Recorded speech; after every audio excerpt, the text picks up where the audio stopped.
Welcome to Cosmic Scene with Jill Jardine. I'm your host, Jill Jardine, longtime astrologer, psychic, and healer. And today's episode is Kundalini Baby, where I'm going to discuss Kundalini, the divine life force that dwells within everyone, and how we can access that for healing. So stay tuned.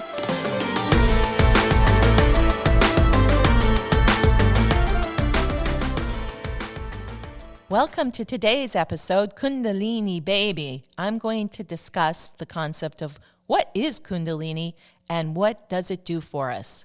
So Kundalini, like the Sanskrit words mantra and guru, have become popular terms in our modern parlance. They have entered colloquial speech, usually as slogans, to pitch something or someone. They've become popular terms, but few know the actual meaning, as they have been watered down and misinterpreted to appeal to a superficial mainstream.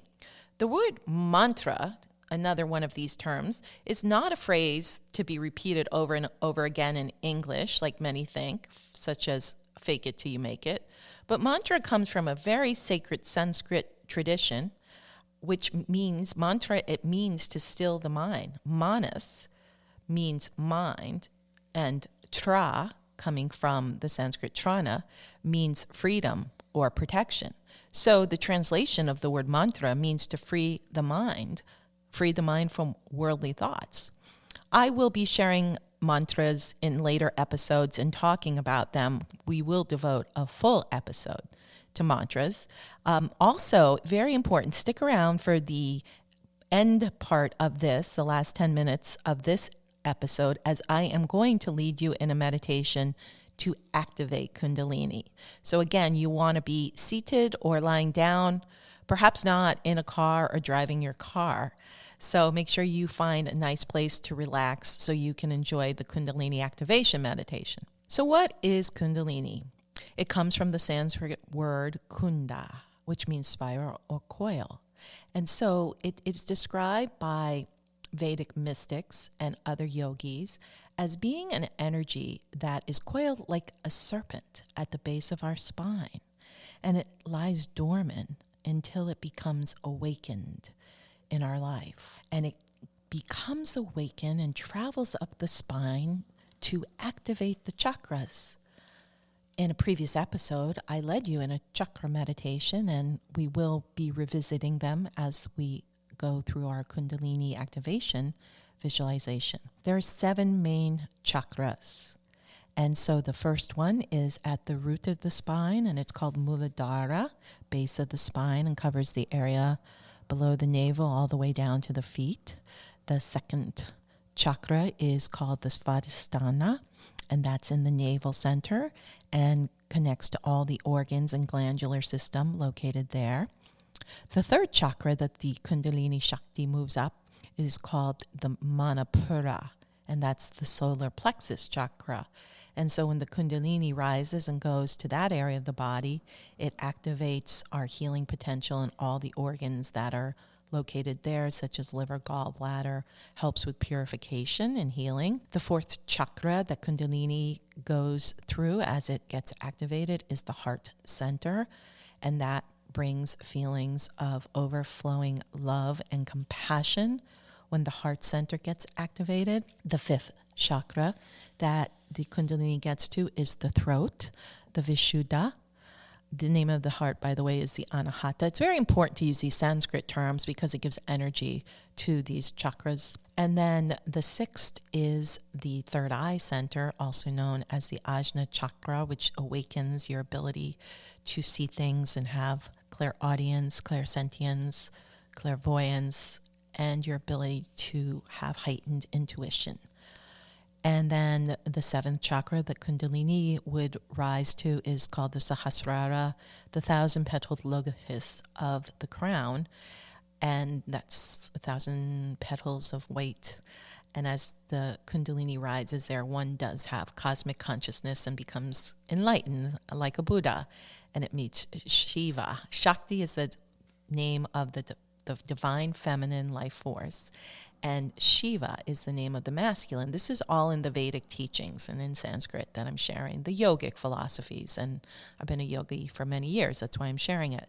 So the idea in the Vedic teachings and the yogic teachings, Yogic too, Yoda was a yogi, is for this Kundalini energy, which lays dormant at our spine from birth, it gets activated and moves up through the 7 chakras, releasing benefits, clearing. There is a lot of clearing and releasing that happens as Kundalini gets activated. And there's also gifts that come as a result, which I'll discuss later. And then ideally it moves up and comes to the crown Sahasrara, and we receive enlightenment. However, it's not as easy as that. And most people usually can rise the Kundalini to maybe the 2nd or 3rd chakra. And it's rare that you even find somebody who gets the Kundalini to the heart center. They would be people who are coming from unconditional love and full of compassion, kind of like a Buddhist monk or a yogi or guru from India are some of the examples of enlightened heart chakra beings, and then, of course, the higher chakras being enlightened.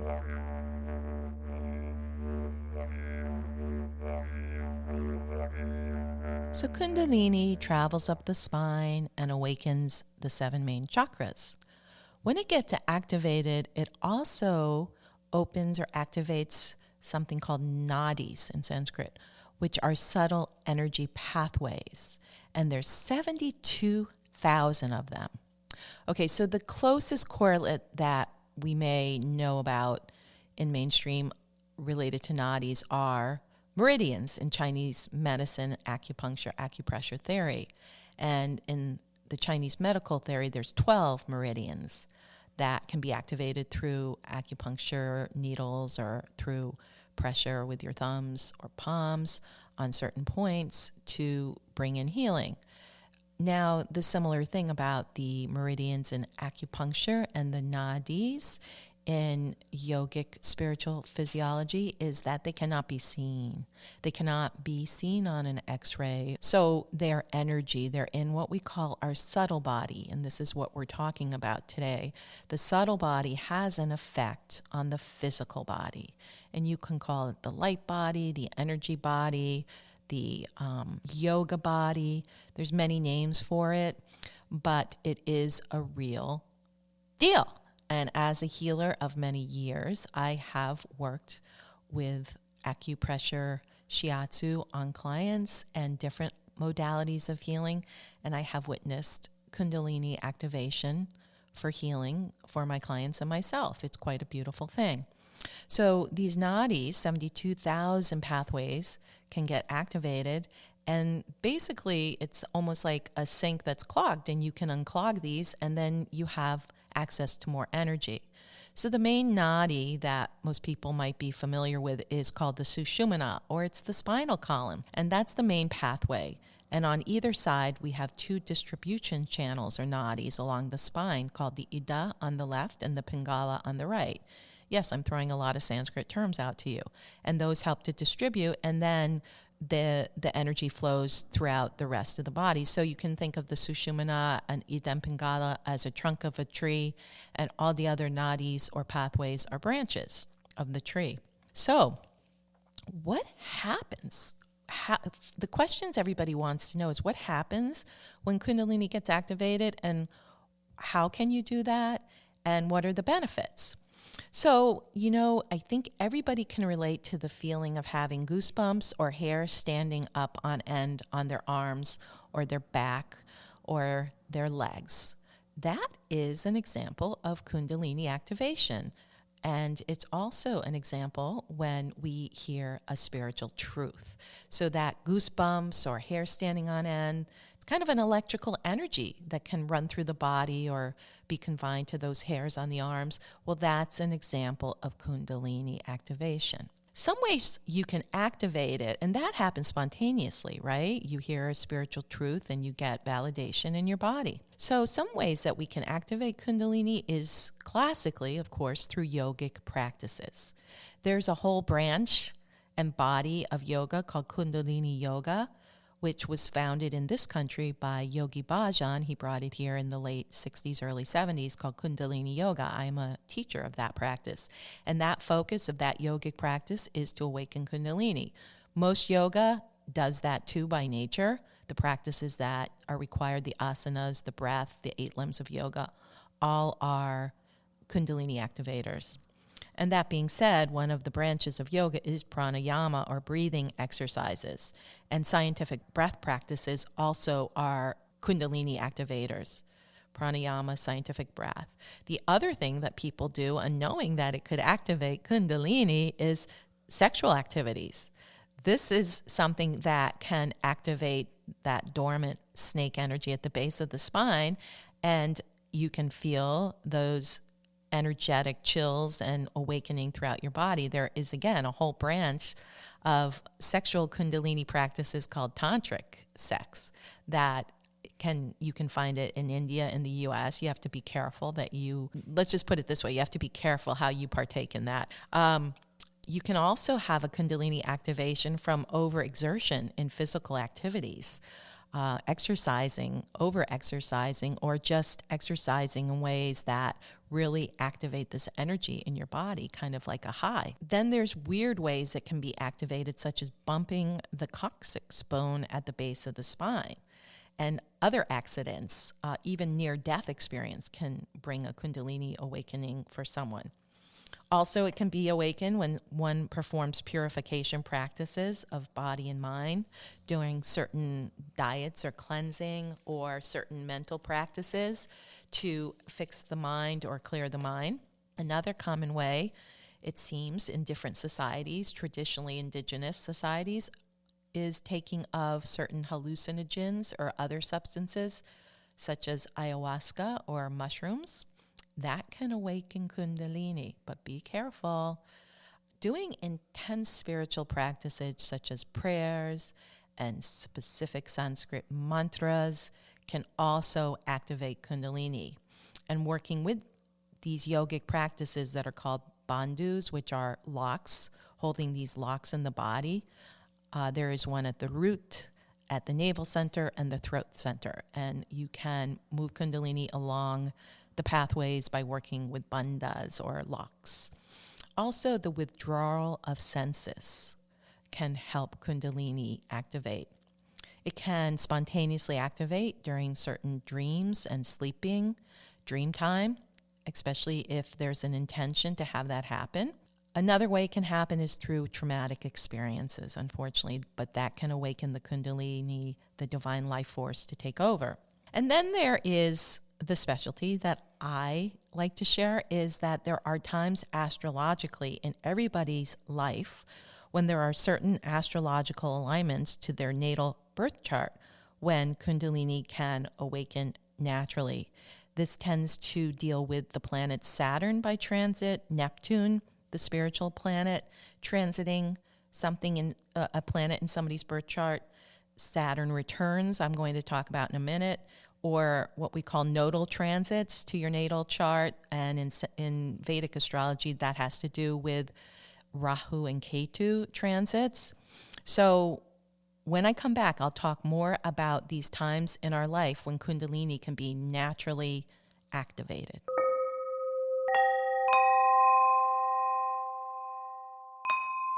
So, welcome back. I'm going to discuss the astrological times in one's life when Kundalini can be activated. There's a great book out on this by a teacher of mine, Barbara Hand Clow. It was originally called The Liquid Light of Sex, and the most recent edition is called Astrology and Kundalini Rising. So it is about Kundalini rising at certain times in one's life or during certain astrological alignments. I'm going to devote a whole show to these times, these important life transits, but for our purposes of the Kundalini discussion, here they are. The first one that Kundalini may rise is at the first Saturn return between 28 and 30 years old. It's when one becomes a spiritual adult. Many people can find their gurus or teachers at that time. I discovered my first guru from India at my Saturn return at 28 and got introduced to Sanskrit mantras and yoga in this lifetime. But it was remembering from past lives, which sometimes happens for people. They can meet teachers or important people who come into their life at their Saturn return that were from previous incarnations, if you believe in that or not. It can happen. And so at the Saturn return, the spiritual physiology is such that the body, the physical body, can handle Kundalini awakening. And so this is when people who turn 28 and 30 may change life course. They may decide to end a relationship, or they may decide, I'm going to get married now. Or they decide to take a new career, a new job, go back to school. This is all Kundalini governing or guiding them to be in alignment with what their life force wants between 28 and 30. The second big transit in one's life is between 40 and 42. Some astrologers say it goes from 38 to about 42, but I see specifically it's between 40 and 42, depending on the generation. And this is called the Uranus opposition. This is the most common time when someone would have a Uranian or a Kundalini awakening. Uranus rules electricity and change, and so a lot of times people want big change in their life at this time, and they can have a spontaneous Kundalini awakening and again change the course of their life. This is the classic midlife crisis, when a man may start dating his secretary unbeknownst to his wife, or going and getting that little red sports car. A lot of people change course. They may want to do things they haven't done before. It's a time when people live the unlived life.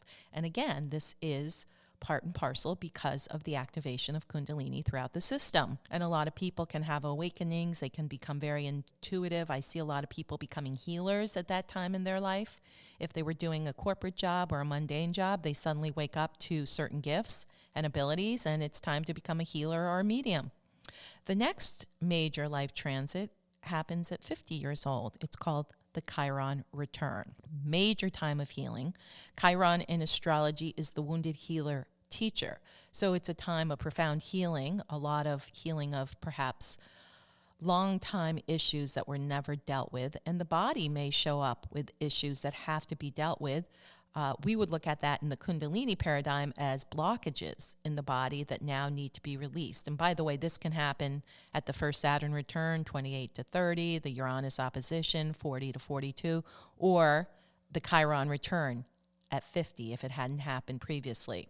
And then the next big transit, or the last major, well, the second to last major one, is the second Saturn return that goes between 58 and 60 years old. And again, this is when Saturn, which rules the physical body, may start having issues, and one has to look at that. And people become awakened around this time, and if they haven't pursued their spiritual life or their energy life, they will, because who knows when they're going to leave their body. And a lot of people do check out between 58 and 60 at that Saturn return.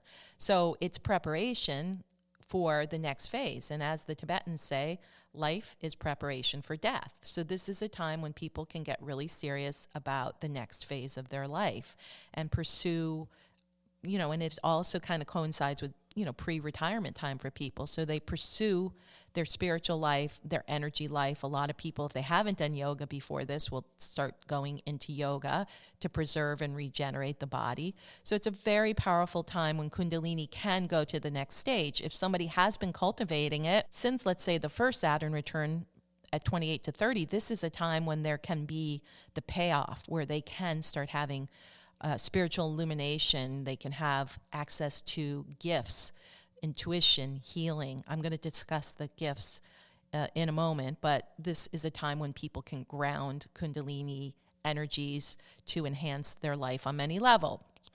The last major life transit happens at 84 years old. It's called the Uranus opposition.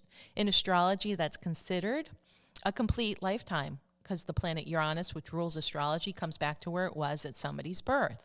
And this is a time, if somebody hasn't awakened to who they are on a soul level, it's sort of the last-ditch effort, right? They can awaken to who they are on a soul level, really be in touch with their soul this lifetime, past life, maybe what's coming next, connect to their source, and be prepared for when they may shed their physical body. Having a strong light body, Kundalini energy body helps in the next phase of transition when one dies. So there you have it. Those are the important times in your life. When I come back, I'm going to talk about the benefits of Kundalini rising, what it brings to your life.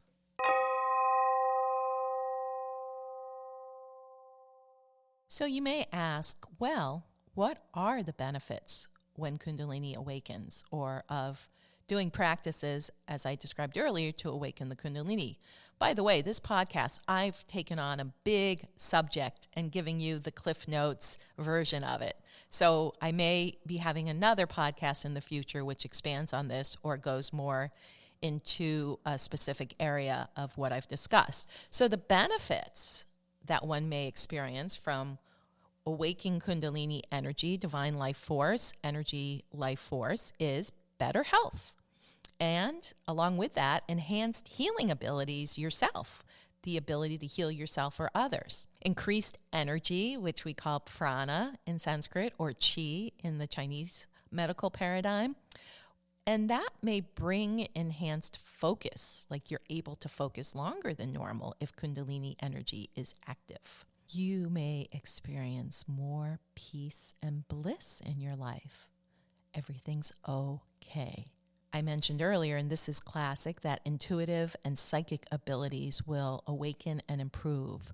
That is especially so as the Kundalini moves to those upper chakras of the throat, the third eye, and of course the crown, cosmic consciousness. Your third eye can open and thus bring in the gifts of clairaudience, clairvoyance, clairsentience, claircognitive abilities. And if you've had that to some level, they will become enhanced. You'll also sense light, color, sound more clearly, more cogently, seeing things brighter, hearing things far away, enhanced sounds. If you have noisy neighbors, that might not be a good thing, but the abilities of the five senses enhance. There's also a purification of the body, and this is where people may run into some difficulties. As the body's getting purified and clear, there can be a detoxification process, which can sometimes bring symptomology. There's a great book on that, on Kundalini by Gopi Krishna, that was written, probably about 40 years now ago, about some of the fallout from Kundalini rising and some symptomology that can be uncomfortable. So that's the purification of the body, mind as well, by Kundalini. You may feel increased compassion and empathy, and you may have empathic gifts of sensing and healing others. There can be an increase in your creative abilities and your creative skills, maybe latent ones coming out or existing ones going to a new level. And then on the body, regenerating the organs, regenerating your mind, slowing down aging. This can happen as Kundalini is active. There's also physical body strength. There can be more sexual pleasure when Kundalini is active. One may be more wise. They can feel like they are holding a body of wisdom that they are able to share. And with that wisdom comes a calmness that everything is going to be okay. The other are spiritual blessings, the other manifestations, such as being able to hear what we call the Gandharvas, or the spiritual musicians. This is spiritual sounds, what we would call in the Christian tradition, hearing the angels or hearing the music of the spheres can happen when Kundalini is activated. And one can also experience what is known as the spiritual light, Holy Spirit, divine light, luminosity. And this spiritual light, this Holy Spirit, brings very enhanced healing gifts and healing experiences. So all of these are benefits of awakening the Kundalini. When I come back, I'm going to lead you in a meditation. It's going to be about 5 to 7 minutes, a guided visualization to activate the Kundalini. And within that meditation, there's protective energy so that nothing will happen that is not in your best interest.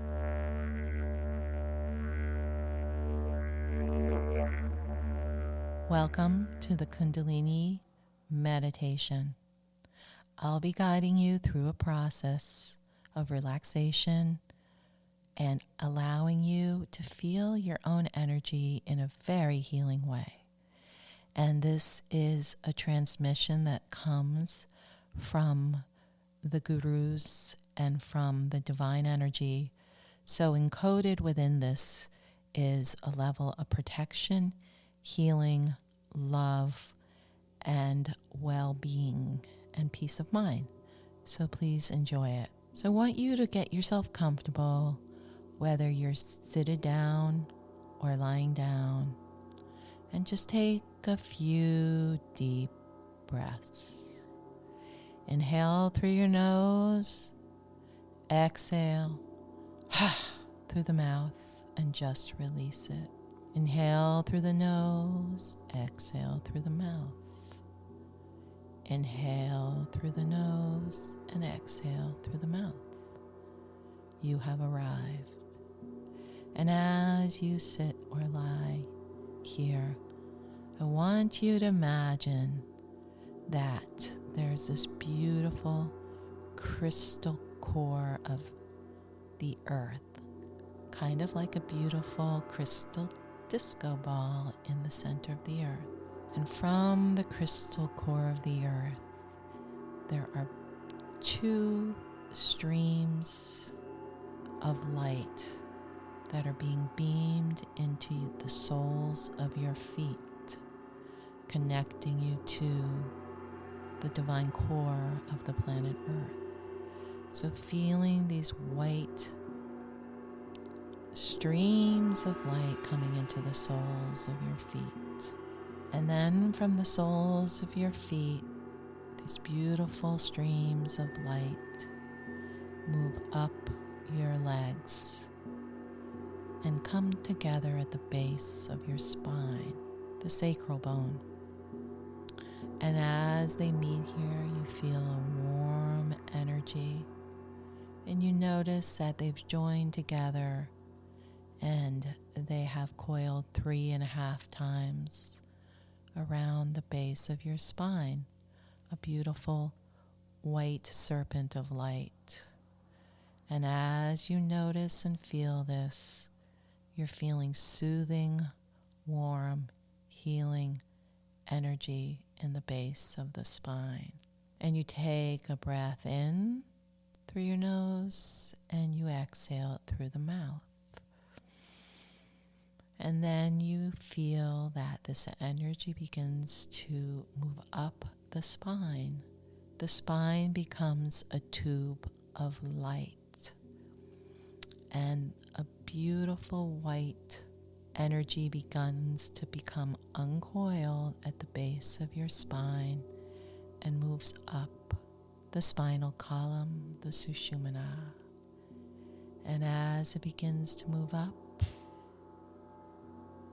it activates the first chakra, and you see this beautiful ruby red energy in a glowing red ball at the base of the spine, the root chakra. And this beautiful serpent of white light blesses that beautiful red energy and moves up the spine, past and into the second chakra at the navel center. Beautiful orange light.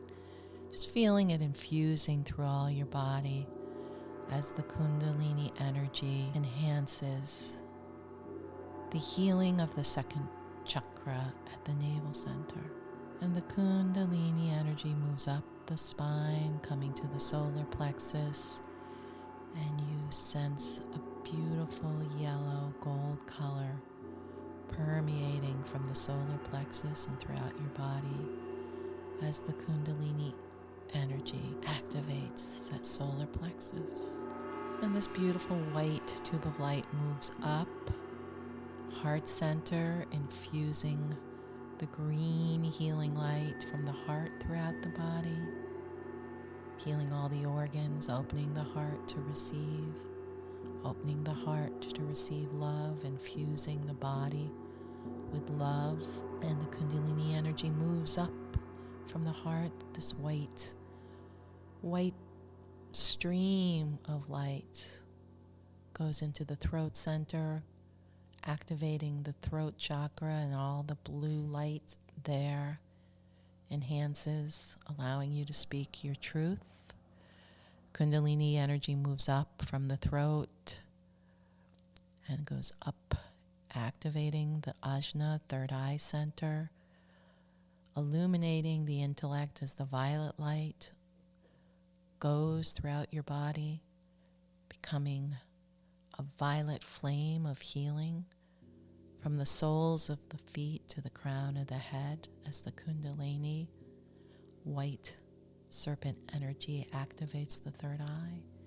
And then it comes to the top of the head, the 1,000-petal lotus, a lotus flower of 1,000 petals, opens as Kundalini comes to the crown, as Kundalini Shakti meets Shiva, the divine energy, and golden light then pours down throughout, immersing the body in the golden healing light. And so from the base of the spine, there's this beautiful white tube of light that goes all the way to the crown, goes all the way out through the crown, meeting your source, your divine self, your soul. And your soul showers the golden healing light back onto you.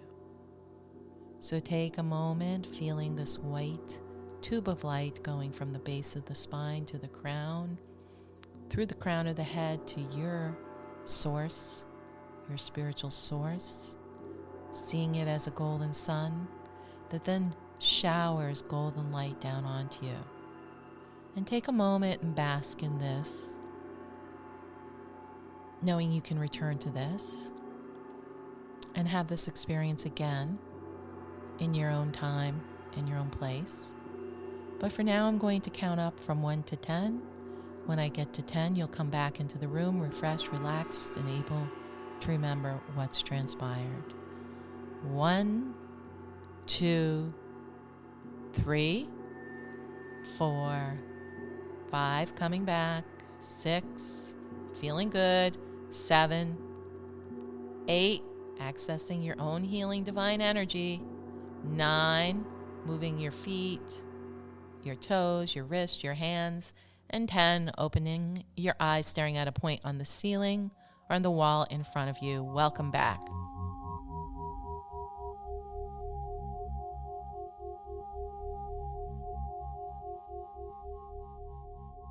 Thank you to all my listeners for tuning into Cosmic Scene. I appreciate your feedback, letting me know which guided meditations and which episodes you like. If you would like to have a private session with me, go on to my website, JillJardine.com, and book a reading now. Cosmic Scene with Jill Jardine. Signing off, sending good vibrations through the quantum field.